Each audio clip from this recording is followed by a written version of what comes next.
Day 764, being Christopher Cruz. Walked outside. I grabbed this towel because it was been raining to feel how wet it was. And then I look over and there was a little bee there. And I'm gonna post a video about this, but that stuff on there is honey. I gave him some honey and he's drinking it. He's going to town on it. I learned from a beekeeper that whenever you see a bee on the ground or they're not flying around, it's because they're either dehydrated or they're out of energy. So you either need to give them a drop of water or a drop of honey, because if they don't get the water and they're too dehydrated, they can't fly back to the hive and they'll die. Or if they don't get honey, they don't have enough energy to fly back to the hive and they'll just lay there and they'll die. So you got to give them a drop of honey or a drop of water. I figured he doesn't need water because his wings have water on them. This towel is full of water, so he's probably, and it's just rain, so he's probably got plenty of water, but I didn't think he had enough energy. So I brought over the honey and he literally just started going to town on it. Like, he crawled onto like the edge of the fork and was just clunk, clunk. You could see his little tongue go out and just like chugging it. And so I left a bunch on there. He's still going to town. So, yeah. So cool. You can see his little tongue coming out. So, yeah, that'll be great. This I get from my mom. Like, my mom, she loves animals, bugs, life. Like, yeah, you know, we were just talking day before yesterday and she's like, you know, there's these tiny little green bugs that like land on you. And she's like, it's just crazy to know that, like, you know, they have a heart and they have a brain, they have lungs just like we do. And like, God is so incredible that he created these tiny microscopic creatures and they have the same things that we do. And God is just so amazing and life is just so amazing and it's a miracle and it's a wonder. And so I get that from her. Like, the last time I found a bee on the ground, I literally, I was at WeWork and I was on the ground for like over an hour trying to bring it back to life with water, honey, and then I realized it was just really cold, so I was breathing on it and it started to buzz. I took it into my car and I blew the heater on him and he started to come back to life, but he wouldn't fly off yet. So I took him home and he slept right next to me in my bed in my pod at the co-living space. And then the next morning I took him back to where the area that he was. I put him on a flower and bzz, he flew off. And it was like this 24-hour bee rescue. It's ridiculous. So ridiculous. But it's just, I don't know, they're a living creature. Like, you know, it might not make a difference for me, but it makes a difference for that little bee. Like, that's a life, that's a creature, that's a creation of God. Like, just because he's smaller doesn't mean he's any less significant to God. So it's at least my perspective. And I would hope that if there was, you know, a greater power that could help me when I'm struggling and that could save my life, that it would reach out and do it. You know, I just feel like that's the love of God. And so, yeah, but I get that, you know, from my mom. I remember in Bali, every time I'd get in the shower, there'd be like, I'd turn the shower on and there'd be like 4 or 5 freaking ants crawling around and I would stop everything to pick them up and I would like blow the water off of them so they wouldn't drown in a little drop of water. And I'd like put them on a towel so they could like dry off and they would sit there and, you know, clean their little antennas and do all that. And my shower would end up being 20 minutes because 10 minutes of it would be saving ants. So, but I love that about myself. I love that I have that big of a heart and I love that I got that from my mom because she's the same way. And it's just like, I don't know. I just respect life, I guess.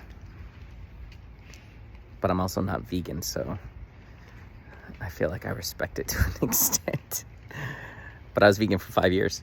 But yeah, that was just to see that the bee, like to see him go to town on that. And I know he's going to fly away too, which is awesome. So yeah, but that was cool. So I just finished 2 coaching calls. So I did the first coaching call with one of my clients who he signed up. He's the one who signed up, just like texting me. We didn't even have a conversation before. He's like, all right, I'm in. And that was a really great call, talking about his identity and him discovering who he really is. So powerful. So powerful. And then did a call with the guy who messaged me the other night saying, he's really unmotivated with his work and he's here to do something bigger. And we used to work together back in the day just for a little bit, doing financial planning. He's still doing that. And he's just really unfulfilled, unmotivated. It was an interesting call. Like, he's a really funny guy. Like, we joke around. But it was interesting. His solution was to just, get an assistant and have her do all the stuff he doesn't want to do, which is pretty much all of it. And like, his solution was, instead of doing something new, is to try to take what he's doing and just make it easier. But it's just like, you could tell how miserable he is in it. And I've been there. Like, when I moved to Nepal, I was working 2 hours a week, making $80,000 a year, and I hated those 2 hours a week. Those 2 hours ruined my week. I hated it. The dread of even thinking I had to do it. And so I was a few steps ahead of him. It's like, he can hire an assistant and do whatever, but it doesn't matter. Like, when you're doing work that you're not born to do in this world, at some point it will break you. At some point, the unfulfillment will hit you, and you can deny it as much as you want. You can, try to convince yourself as much as you want that, oh, it's okay, but it's just a matter of time. It's like, if you have a big fish tank and you got one fish in there, and every day you put a tiny little drop of poison into the fish tank. Yeah, the first day it's not going to do anything. The second day it's not going to do anything. The 10th day, there's some point where there is going to be more poison in the tank than there is water, and it's going to be poisonous to the fish. The fish is going to start dying. And that's how it is with the work that we do. Like, yeah, you can go into work and you can try to find the positives in it and all that stuff, but if it's not what you're born to do, at some point it is going to suffocate your soul. At some point it's going to poison your spirit. And you can try to justify it and do everything you want all day long, but that's not going to change the fact that your spirit is unfulfilled and that God called you to do a very specific type of work in this world. And if you're not doing it, you're going to feel it. So it was just interesting that, his solution was to just try to make it a little bit better. But that's because he's got comfort. He doesn't have to worry about the money piece as much. And so it was interesting. So we went way over time. He only had like an hour and 15 minutes, and we went like an hour and 40 minutes. So he had to jump off the call. But I showed him the price, and he's like, all right, man, let me think about this. I know it's not a pricing issue. It's whether or not he wants to face the discomfort and find what he's really meant to do in this world. And so it was interesting because I could just see on that call, like, as miserable as he is doing the work that he's doing, he's also really into the comfort that it gives him and the freedom. And it was just like, wow. It was just like, it was so obvious he needs to do the coaching. And so I thought he'd be like, all right, sweet, let's go. And he's like, all right, man, let me really process this, and I'll call you back. And it was just like for me, I was like, dude, was there a process? Like, you're miserable, like, doing the work that you're doing. But it just hit me like, man, people are comfortable in the misery. Like, there's a trade-off for them. It's like, he doesn't think that he can still have the freedom and flexibility doing something he loves. So he thinks this is his only option. And that's crazy. It's just like, wow, that people are willing to sacrifice their joy and their happiness in the work that they do in order to keep that comfort. And it was like, wow, that comfort and that safety, that is such a huge thing for human psychology. Like, we love comfort and safety. And but God doesn't call us to be comfortable and safe. He calls us to follow him, and following him is not comfortable, but it is the safest thing that we can do. So, but then he becomes our source of comfort, not our work or our partner or our bank account or anything like that. So yeah, just really, really interesting call. And so I know he'll do it. It's just a matter of time. He might do it this week. He might do it in a year from now. But I told him, I was like, listen, man, Like, you can try to hire an assistant, you can do all this stuff. Been there, done that. Like, you can try, but I promise you we'll be having the same conversation in a year from now. And he laughed, and he's like, you're right. So we'll see what he does. But yeah, it was just like, wow, there's yeah, comfort is significant. And so I need to do a better job. This helped me learn, like, I got to do a better job at the end of going over their assessment at really showing them the two futures. I don't think I think his experience of it is like, this is as bad as it can get. I won't get any more unfulfilled or unhappy as I am now. Like, it won't get any worse. And it's like, I got to do a better job at painting the picture for people like that. For the other 6 people, I've done clearly amazing. That's why they all signed up. But for him, someone who clearly desperately needs it, I need to paint a better picture of, hey, here's what life's going to look like if you continue to be out of alignment with the work that you're meant to do. Like, here's the result of what it looks like. And I think I need to, like, kind of paint that picture for people with the 3 areas of purpose: the person you're born to be, the work you're born to do, and the difference you're born to make in the world. So I can go to, people in his specific case where I can be like, hey, okay, great, you're really out of alignment with the work that you do. Well, here's the two futures that are sitting in front of you. Here's being in alignment with the work that you do, and the fulfillment and the passion, and, having this, business that you're passionate about, and working as many hours as you want because you love it, not because you have to. And it lights you on fire, and it makes you a better husband and father, and all of this because you're making a difference in the world, and you're in alignment with your gifts. And then there's this other side of being out of alignment with the work that you're meant to do. And, there's this complacency, and there's this unhappiness and this unfulfillment, and there's this dread going into work. There's this feeling of like you're not contributing, you're not making a difference. All these different things, and just show them like, hey, these are the two futures that are in front of you.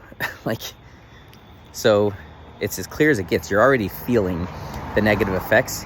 If you think they won't get worse, all right, I'll talk to you in a year from now. But at some point, it's going to really hit you. And if you think that it's not affecting who you are as a father and a husband and a friend and a son, you got to wake up. Because I promise you it is. It can't not. Our work has a massive impact on our lives. So I need to be able to paint that picture for people really, really clearly, and drive home the pain. Not to get a sale, but to show people like, hey, you need to find purpose. Obviously that will lead to them, buying the coaching, but I don't want to scare them. I don't want to show them their most probable future if they don't find their purpose so they can pay me to coach them. I want to show it to them so they can realize you got to find your purpose. Like, you need to do this for your own good, for your family's good, and for the good of the world. Like, God has called you to do very specific work in this world that will make a difference and bring light into the world and expand the kingdom of God. Like, you need to do this. So I need to do a better job at that. I think I don't push on that so much because I don't want to feel like I'm selling people. I also don't want to feel like I'm scaring people into buying. But in doing that, I'm doing a disservice. Like, if he ends up not doing the coaching, he will spend the next however many months or years of his life wasting his potential, and it will have a negative impact on him. Like, I could feel like he's a different person than he was back when I knew him. Part of his light is not shining. His joy is not there. Like, it's just, you could just tell it's worn on him. So I don't know if it's a pride thing, or what, but it's just like, man, what happened to you? Where'd you go? So yeah, so I need to get past the whole selling thing and realize that it's just it's my responsibility to show people their two futures. Not that I can predict their future, but it's a pretty predictable scenario when it comes to purpose, being in alignment and being out of alignment. And I know that because I lived it. So, I just got a few years farther than where he is now. It's like I'm working 2 hours a week, and it was miserable. So much so that I eventually just resigned from my own company, walked away, keep it all, I don't care. And thank God I did, because I wouldn't be here right now doing this. So yeah, a really good learning thing. The devil tried to come in and make me feel like, oh, you didn't do a good job, or you got rejected, and I'm just like, and I felt it. I felt like the little like hesitation, the little bit of insecurity, the little bit of like, wait, someone said no to me? And he didn't even say no. He literally had to run out of his office. He's like, hey man, can I call you and can we finish the call? I was like, oh no, it's just here. You already saw the pricing. Like, that's it, man. All you gotta do is decide. And so it's not like he even said no, but it's like the devil's just like, you're not good enough. You're not this, you're not that. And it's like, what? So devil's a liar, and he's sneaky. By the way, it's so rainy and cloudy. So yeah, that was an interesting little experience. Then I walked outside and saw the bee, and I'm over it. So, but now I'm free the rest of the day. Did my 2 coaching calls, so I got a lot of work to do. I got to get organized and situated on where I'm going to be dedicating my time this week. I have my planner coming tomorrow, which is great, but I'm going to still plan today. What else? Yeah, lots of good stuff. So, and of course, I just washed my car yesterday, or day before yesterday, and it rains. It's like rained twice since we lived here. It has to be right after I wash my car. But you know what? I'll get it washed again. Because in LA, when it rains and the water dries on your car, it's so dirty because all the pollution in the air gets caught in the raindrops, and it just, it's gross.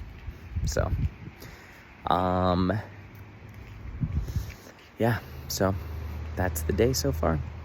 So I'm gonna go get organized and figure out what I'm gonna focus on for the rest of the day and tonight. Oh, but before I do, let's go see what's going on with the bee. Maybe he's already flown away, or maybe he's still chilling there eating more honey than he's ever eaten in his life. And that's the premium stuff. That was like $14 or $12 at Whole Foods, like the organic something pollinated, raw, Whole Foods is. The more buzzwords they add, the more expensive it is. All right, let's see. Dang, he's still there. Jeez, he's just drinking it. Look at that. All right, I got to video this.